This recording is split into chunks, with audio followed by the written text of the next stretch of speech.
ちょっと今日はね、人生相談多めですよ。ね。この国は大変なんだな。俺なんかに相談してくるんだから。梅原さん、こんにちは。成功したコンテンツを繰り返しするだけではなく、どんどん新しいものに挑戦できる意志の強さ、きっかけ、思考ロジックなどをお聞きしたいです。今、私は誰もが知っている企業で働いており、40歳で、部長職といった世間的に見れば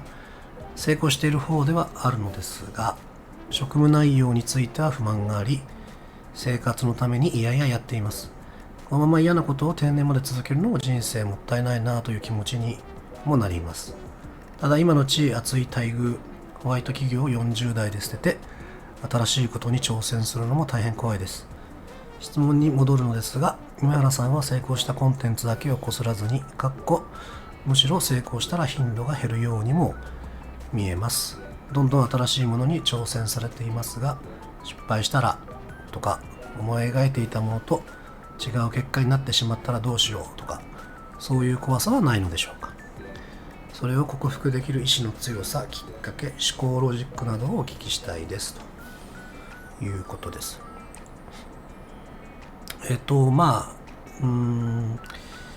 意志が強いとかそういうわけではないんだけどね、思考ロジックっていうのは何だろうな、考え方っていうことかな、怖さはないのでしょうかという話をするならば、大してないという答えになります。大して怖くないです。理由はね、人生が道だとするじゃないですか。はい、例えおじさんですからね、例えますよ。人生が道です。で、みんな人生という道を歩いてるわけ。どこどこどこどこ。で、その道を歩く上で、これ以上はみ出すと危ないなっていう柵をね、みんな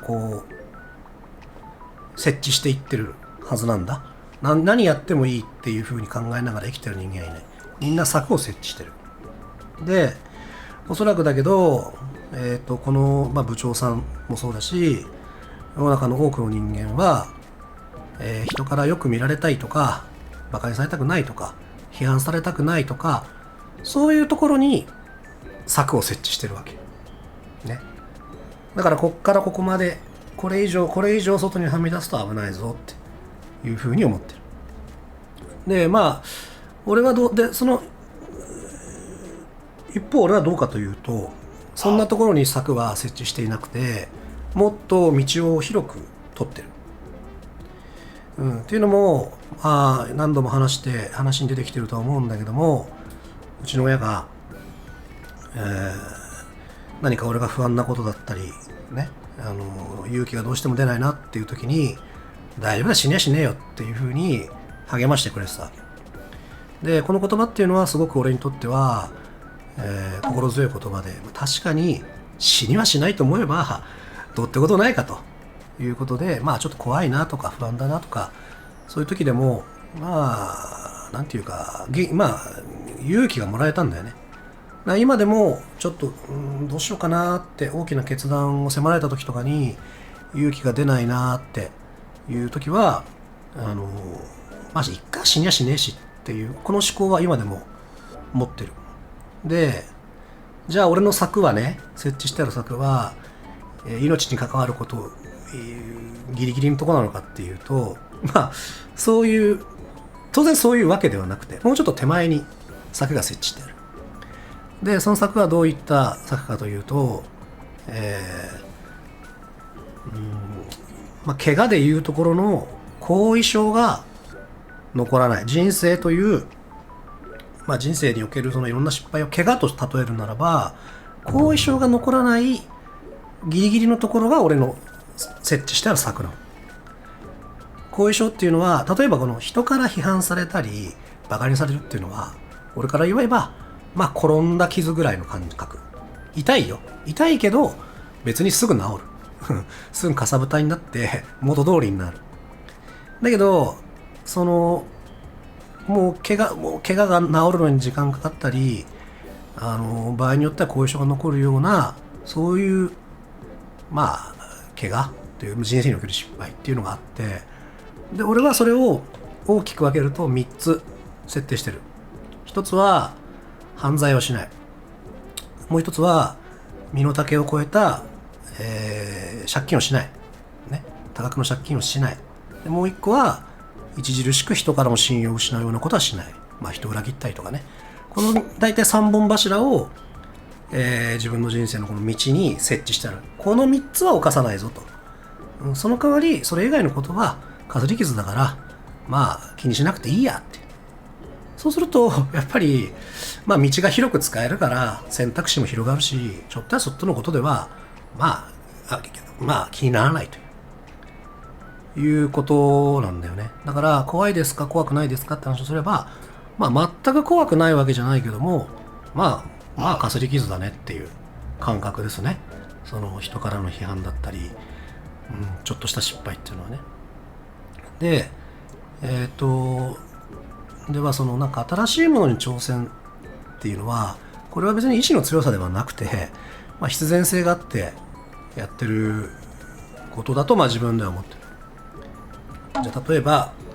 A の薬と B の薬を混ぜましたとね。俺が科学者で A の薬と B の薬を混ぜました。そしたら C という薬ができて、それは人類の役に立つから売れば金になるということが分かった。でおそらく多くの人とか分かんないけど、この部長さんもそうなのかもしれないけども、よしじゃあ C の薬を売ろう、大量生産しようって、じゃあ C の薬を作ると工場を作ろうっていう風にやっていく。これがつまりコンテンツを成長させたりコンテンツを起こするっていうことだと思うんだけど、俺は A の薬と B の薬を混ぜて C の薬ができたんだっていうことが分かったらもう十分だと思ってるわけ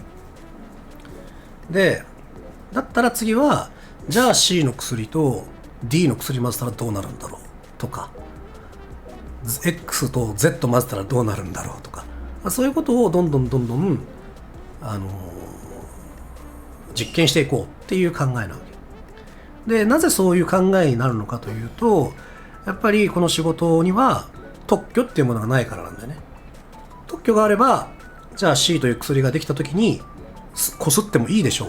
うね。いずれ新しくそれを超えるものが出てくるとは思うけども、でもしばらくは特許さえあれば安泰とも言えるから、そこに一回のその成功をどんどん大きくしていくっていうのもありかもしれないけど、基本的に俺のやってることっていうのは特許がないから、真似されちゃうわけだよね。だからその C という薬ができたことを大喜びして大量生産するなんてことをしてると、結局自分で自分の首を絞めることになるわけよね。でもとりあえず一旦出来上がったその薬を売ってちょっとはなんていうのかな、お金を儲けたりしてもいいじゃないかってね、思う人もいるかもしれないけど、一応自分の中にこういう風に生きたいなっていうぼんやりとした目標みたいなのがあって、それは、安心してかつ自信を持って生きるっていうことなのね。でお金があると安心して生きれるかもしれないんだけど、自信を持って生きることってできなくなるじゃん。で成功したコンテンツを膨らましたり、例えばそれでこすることで何かしらの対価を手にしたらちょっとした安心は手に入るかもしれないけど、自信はつかないと俺は思ってる。一見自信ありそうに見えるけど、実はそれって本当の自信じゃないよねっていう。だからその装備が豪華になっていくだけで生身の自分は全然成長してないよねっていう、そういう人生になると思う。でちょいちょい出てきて、家族の話ばっかりでちょっと恐縮なんだけど、うちの姉はね、この部長さんみたいに誰もが知ってるような会社で働いては3年ぐらいで飽きたっつって辞めて、でまた誰もが知ってるような会社に行って3年ぐらい働いて飽きたっつって、でまた誰もが知ってるような会社行って働いてって繰り返してるような人間なわけですよ。なぜそんなことが可能かって言ったら、まあ記憶力がものすごくいいから、資格とかをものすごい難しい資格とか取っちゃうんだよね。とんでもねえスピードで。だからどこ行っても重宝されるわけで、上にその仕事の対する対応力みたいなものも、まあ、あるから、ものすごく。だから食いっぱぐれるわけがないと思ってる。その自分の脳みそさえあれば私は食いっぱぐれないって確信してきてるんだよね。でそれはね、俺からするとすごく身軽に見える。だって何にも別に装備品がいらないんだもん。お金という鎧やさ、なんかその肩書きという剣やさ、そういうものがいらないんだもん。脳みそ1個あればどこでもやっていけちゃうんだもん。で、あんな風に生きれたら楽だろうなっつうか、心配事少ないだろうなと思うの。だから今俺もそういう生き方をしたいなと思って努力してる最中。手に入ってないけどね。全然手に入ってないけど、そういう、でそれはやっぱりさっき言ったように A の薬と B の薬混ぜて C の薬ができたから、それをこするっていう生き方では、まあ、手に入んないんだよな。そういう体一つで生きていける自信っていうのは。やっぱり俺は誰よりも調合のレシピ知ってるぜみたいなさ、人間になりたいじゃん。だしいざとなったらさ、別に金に困ったんだった時に初めて A と薬と B の薬混ぜてさ C の薬作って売りゃいいじゃん。いつだってそれはやれることなんだから。そうっていう感覚というか、まあそういう理想があります。まあもちろんそれをね、なんていうか、時と場合によってはね、それをこするってこともあるかもしれないけど、基本的にはそういう理想があって、まあ、その理想通りに生きたいなと思ってるんで、まあそんな感じかな。そうだから今、まあわかんない、この部長さんからこういうふうに見えてる俺っていうのは、そういう動機で、そういうまあ、そうだね、目標があってやってるから、まあ意志が強いとかそういうふうに見えるのかもしれないけど、ただ単にまあ、そういう人生の目標があるっていうことですね。で、あとね、ごめん、そうだ、一つ言っておく必要があるなと思うのは、さっきも言ったように俺はいろいろとこう策を設置してるけど、つまりどういうことかっていうと、まあリトライ可能な失敗ばかりをしてるの。意外とこう見えて、なんかリスクのあることをすごいやってるように見えるかもしれないし、めちゃくちゃ自由気ままに見えるかもしれないけど、意外とシャレにならんことはしないぞっていう、そこだけは徹底してんのよ。だからすごいチャレンジをしてるように見えて、意外と全然戻ってこれたり、全然リトライできるようなことしか俺はやってない。で、この人がこの有名な企業を辞めるっていうのは、別にいいんだけど、その生き方だから。けど俺がやってきたような挑戦とかに比べるとだいぶリスクですよっていう、さっき言ったその取り返しが効かないような、そういったことではないけども、それに準ずるというか、それに近いようなリスクが、悪いことではないんだけどね、リスクがある、から、そこは俺とちょっと立場違いますよっていうことと、あと企業で働いてるんだったら、企業っていうのはやっぱりその C の薬をいかに膨らますかっていうのが企業のあり方だと思う。なんでかというと、食わせなきゃいけないからね、社員をね、会社を大きくしなきゃいけないからね。そこは個人と